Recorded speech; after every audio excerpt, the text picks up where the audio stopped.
Welcome to the Slop Temple. We pray this video helps. You begin by preparing the system.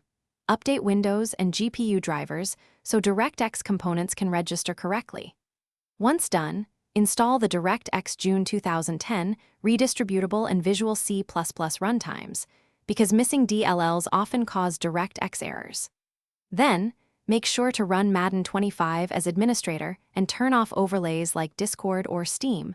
Overlays can inject hooks that trigger Directx faults. These steps remove common software conflicts and give you a clean environment to troubleshoot further. You now move into the detailed fixes.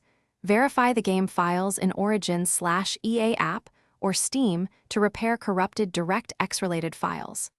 Next, set the in-game renderer to the default option and force the dedicated GPU in NVIDIA or AMD control panel, because integrated GPUs can cause renderer mismatches.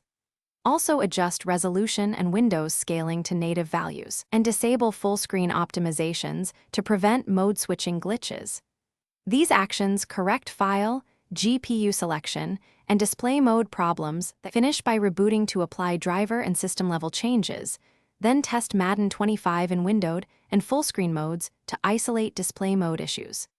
If the problem persists, reinstall the Directx runtime package and check for GPU firmware or motherboard BIOS updates, because outdated firmware can misreport Directx feature levels.